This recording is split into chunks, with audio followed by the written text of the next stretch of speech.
Life in China is full of interesting and unforgettable experiences, and many expats, or Laowai as they are known here, love to talk about their unique adventures in the Middle Kingdom, their jobs. For a guy with a business background, let me say something controversial. That I'm not a big fan of business books, actually. Their culinary preferences. It's terrible, but it's gongbao jiding. And their favourite aspects of living in China. I didn't really know about Mauritius before I came here. Now I have a lot of friends from Mauritius, and not only them, but like other people from all over the world.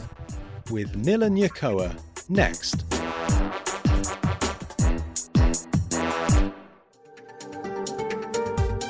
Serbian native Milan Kotra has worked and lived in as many as 4 continents and in countries ranging from Canada to Tanzania. I was working in Zanzibar, then I worked in Vienna.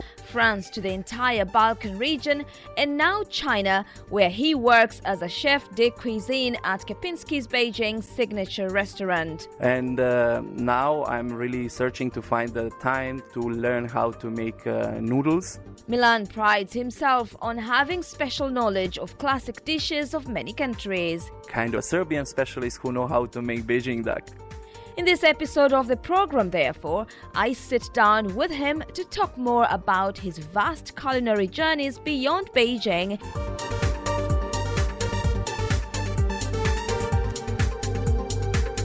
Milan, thank you so much again for joining us today on the show. Thank to you, thank for you for come to me that we can have a chat together and talk together.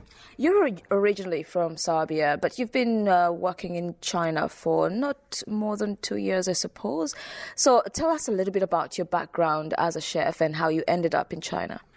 Yes, as you say, I'm from Serbia, all the way from Belgrade. In China, I'm now like 1 month more than a year, and I have a really good and great experience here with our lovely Chinese local chefs, which have a huge talent in their hands to work together with them. And before this one, I was working in Tanzania, in Dar es Salaam. I was working in Zanzibar. Then I worked in Vienna, opening hotel over there. And I was working in Canada. How different is it working in all these different places? Because these are 3 different continents, so different cultures. As a chef, how beautiful is it, and how different or similar are they? I believe, first of all, you need to be ready for that. You know, you need to be a person who like to travel, to meet different cultures, different countries, style of life, and that stuff. So if you're ready for that, then nothing is hard to do it. What was your best memory, for example, working in Tanzania? Because I am from Kenya, and Tanzania is a very close neighbor. Lovely people, really. I like them a lot. There were people who had so many problems in their lives, but always had a smile on the face. And that's actually something which really showed me that I had a beautiful life in the end. And was really lovely 2.5 years over there with them. And I will never forget my Rafikis, how they say in Swahili language. And I'm still in touch with them in a daily basis, actually. Mm-hmm.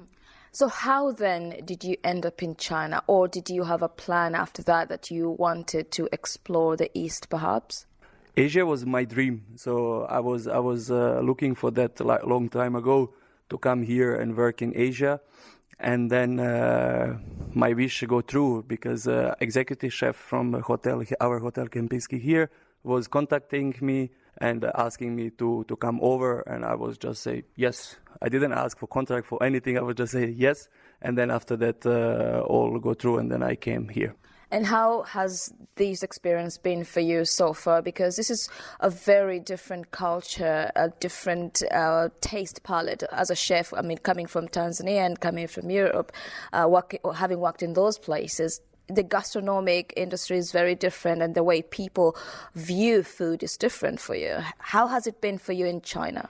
That's true, but I can say I am from Europe, but Serbia have so much similar things that Tanzania people have. So we like fun, we like to dance, we like to enjoy in the life, and we don't like to work. So that's really something that we share it. Then I came to China, which is actually completely different than anything before I experienced in my job. And actually, that's why I decided to come here, because I like to meet different things that what I had before. From beginning was tough because of a language. I'm really lazy to learn Chinese, and it's really hard for my knowledge to understand. And local chefs, people who are my senior sous chefs or sous chefs, they speak English, and then I can communicate with them. But if I like to communicate with some commis, then is a problem, and then is a challenge. For me, every day is really when I wake up, I just look on my agenda again, and I'm really happy to be part of this team here. So we have really great local chefs that I can learn a lot from them. We have talented young chefs that they like to work with the foreign chefs over here. Our property is huge, and then we have just restaurants. We have 5 restaurants, plus we have other outlets where we need to deliver our Kempinski quality of service and food, which is challenge. But in the end, when you have challenge, that motivate you more and more, that you work harder every day. And in the end, it's really lovely to be part of this team over here. 5 restaurants is a lot, I think. I mean, being the head chef, you have to be in control and make sure everything is perfect in all the restaurants to be able to make sure your guests get what they want, or the diners get what they want. So how do you manage that on a daily basis, especially? I can say I'm lucky that I have Michael Kreling, who is our executive chef, and then he's a big support for me. So to work with him, to follow his ideas, and to listen requests from our guests is easy. It's tough, yes, but when you like your job, nothing is hard, so it's okay. So we can manage, we can do, and until now, in this 1 year, we have quite good positive feedback from our guests. Beijing is a place or a city that's very metropolitan, very multicultural, and also the gastronomic market is huge, and it's a lot more competitive than other places perhaps you've been.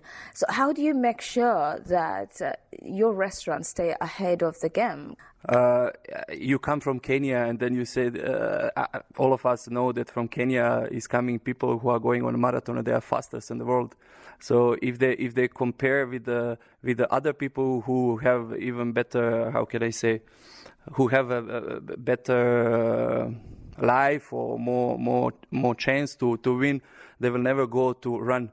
So it's same with us here. So we are running together with competitors, and I can say we have quite good even cooperation with the chefs here in the town. We are doing chef's tables here. We already did 2 times in our hotel. So it's quite good cooperation with them, and it's okay, really okay in the end. And it's huge. Yes, I agree. It's a lot of hotels and restaurants, but again, it's a huge city, so it's really huge, and there is a space for everybody. Do you ever get bored of eating the food you're in charge of, and just get out there and try out maybe local cuisine? And how far? I mean, so far, what's been your favorite Chinese food? It's a challenge, It's same if you ask mother which child is best, So there is a lot of food in Beijing that I tried already, and I really love a lot Beijing duck, which is worldwide famous thing here. Not just here, everywhere people know what is a Beijing duck. I can tell you, even there is in my country one rock band named Beijing Duck. So really? yeah. So it's really famous, and I liked a lot. And now I can say that I'm a kind of specialist, Serbian specialist who know how to make Beijing duck, which make me really proud of myself. Also, I like a lot style of cooking when we talk about wok frying and that stuff. So it's really cool. And now I'm really searching to find the time to learn how to make noodles, homemade noodles here, and how to do proper dumplings. So that's something when I'm looking for that I need to push a little bit to learn. Okay. So how difficult is it, the process for making a Beijing duck, for example? It is difficult. First of all, you need to have a good quality of duck as a product. But what qualifies as a good duck? A duck is a duck is a duck. Exactly, yeah. But there is a duck is a 2.5 kilo, 2.8 kilo, even 3 kilo, 3.5 kilos. So what I learned here, best size of duck to do good Beijing duck is 2.8 kilo need to be size, and then is enough fat is enough meat, and meat is not chewy when you do duck after. We have here really good specialist who is doing Beijing duck, and that's his job during the day. He's just doing Beijing duck over there. And then we have special oven where we're working together, actually where he's working, and sometime when I have time, I go down and then I'm looking and checking what he's doing, that I can be better and better in that. Okay. Now, as a chef, I know ingredients are usually very, very important, and most chefs are very particular about the kind of ingredients they get. Now, here you have 5 different restaurants catering to different cuisines from around the world. Where do you get your ingredients from? Do you get them locally? Do you have to have them imported into the country? So for that one, we have 2 parameters. One parameter is who is our guest and what they are looking for. Second one is how much our guests can pay for that, what they are looking for. And then when we have all that in consideration, we creating our recipe cards and our menus. So I can say most of the ingredients is local, from local market, from here, from Beijing, and we try really to be focused on local, because in the end that's what representing Beijing as much as possible. But again, we have restaurants which is not, for example, Paulaner Brauhaus is a typical German restaurant, and then some of ingredients we need to import from Germany. Also, restaurant where my eyes is a little bit more closer is our signature restaurant, our ADD restaurant, which is kind of fusion of Asian and European food, where we have ingredients that we need to import them out of China, but still we try really to do it things here in house. I can say we have a butchery, our homemade butchery, where we do our own sausages and that stuff. So, which is from ingredients from China, but recipes, of course, is most of them is for Germany, because is all that sausages that we are doing is German things. Coming up. Every day I like to say like David Copperfield, So guests sometimes really looking for miracles, and we try to deliver that, because in the end that's the reason why we are here. That and more when we return.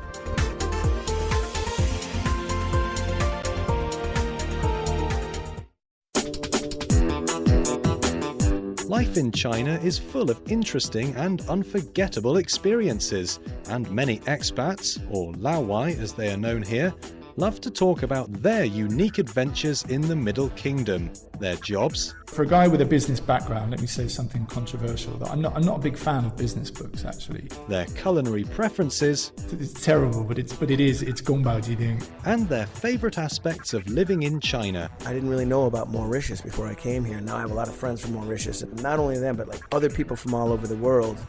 With Nil and Yakoa, next. You guys are doing something special for the Muslim community here, because we do have a lot of expats here. So you've got something called an iftar buffet. Can you walk me through it and what exactly it is? Yes, as I say before, so we have huge team in the kitchen here, and then we have chefs that were working in the Middle East countries. So our executive chef Michael, was working in Ajman, which is nearby to Dubai. Also, we have our trainee management chef Petar, who is also from Serbia, but he was working also in Middle East. So they have experience of Arabic food. Before we had here in our quite long history in this hotel, we had guest chefs who coming from there. So even local chefs have knowledge of Arabic cuisine or cuisine from countries from Middle East. I was working before with the chefs who are from that part. So we have knowledge, and then we put head together and then create our menu. So we cannot say that we are Arabic chefs or something, but we have knowledge, and then we try to do something here. Because if you look, as you say, Beijing is a metropolitan city with people from all around the world who are working here, living here, and also we have people from Middle East. And then we were thinking, okay, maybe it's going to be something interesting to do for that clientele, because they are searching for their own food.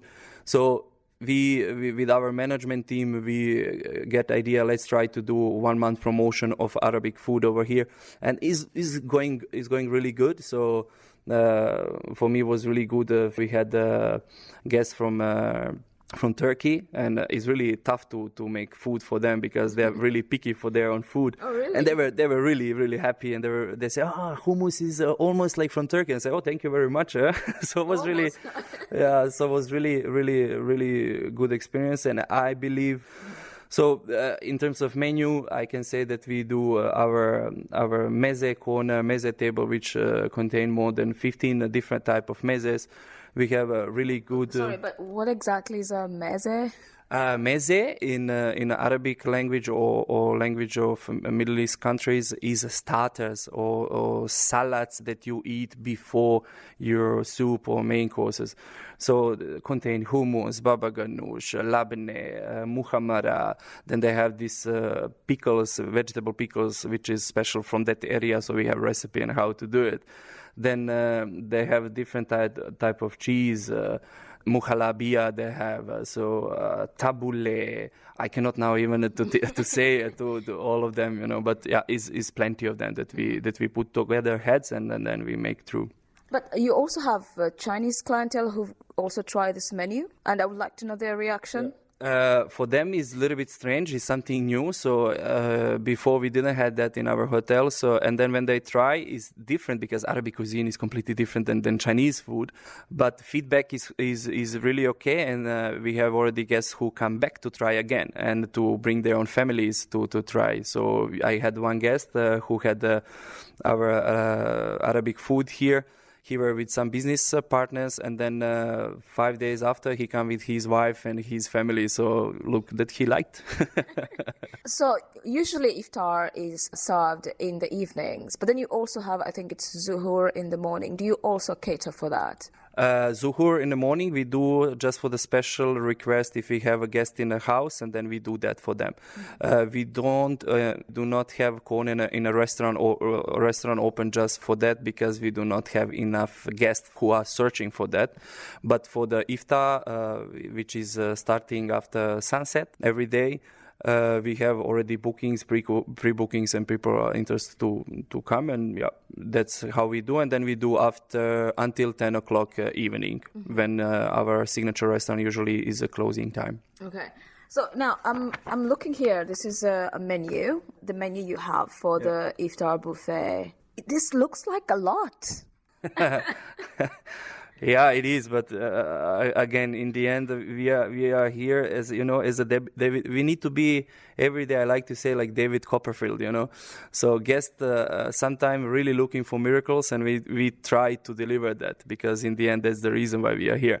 The menu, it is huge and not so. I would say is compared to our regular operation that we have in our restaurant.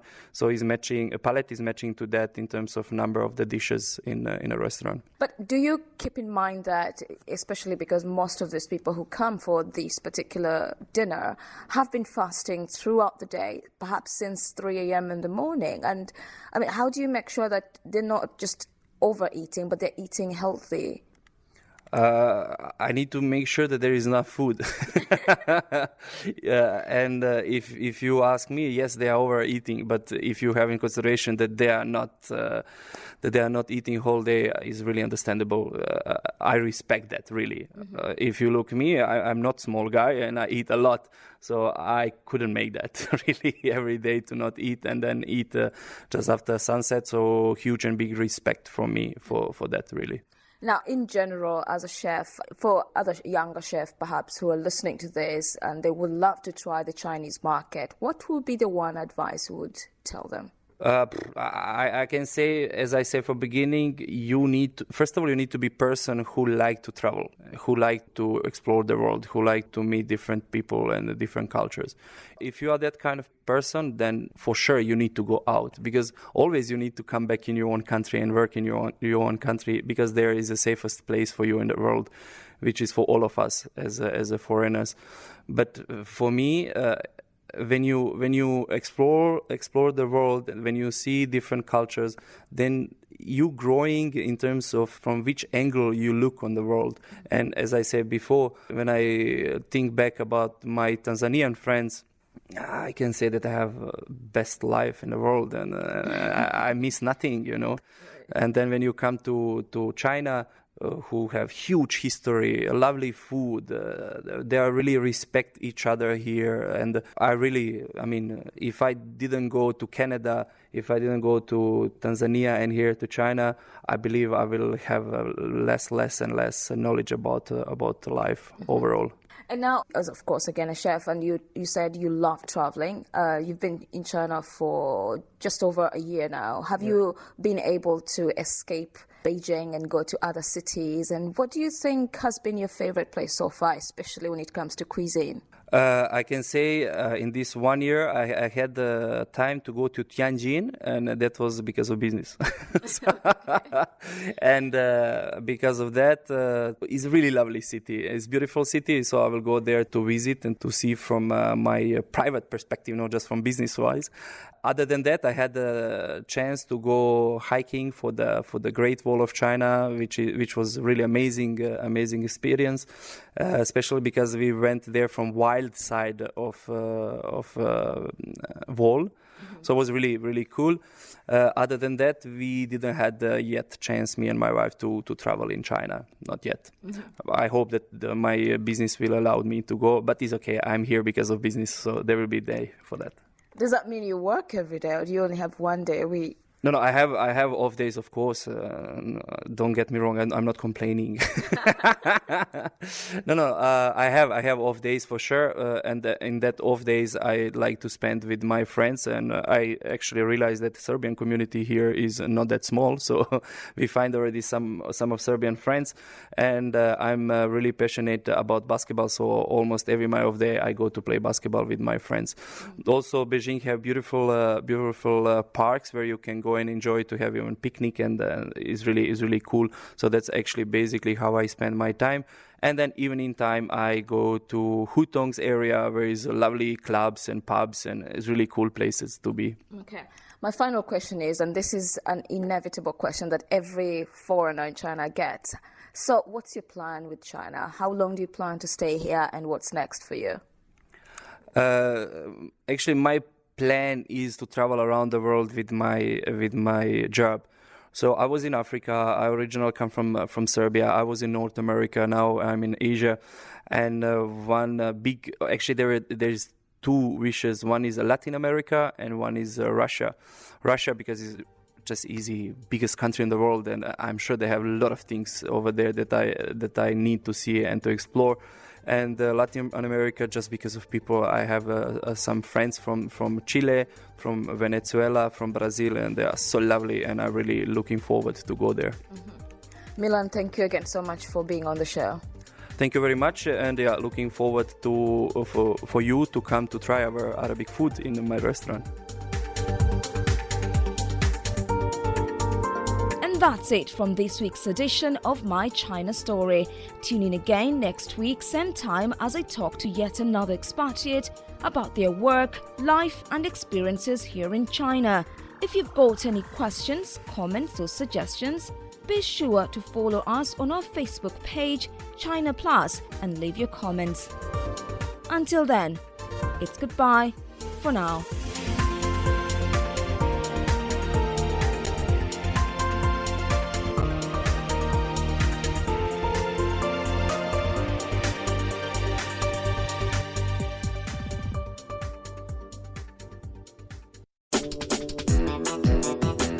She's curious. How cool is that? So she asks the questions. When, why, how do you find time to do all this stuff?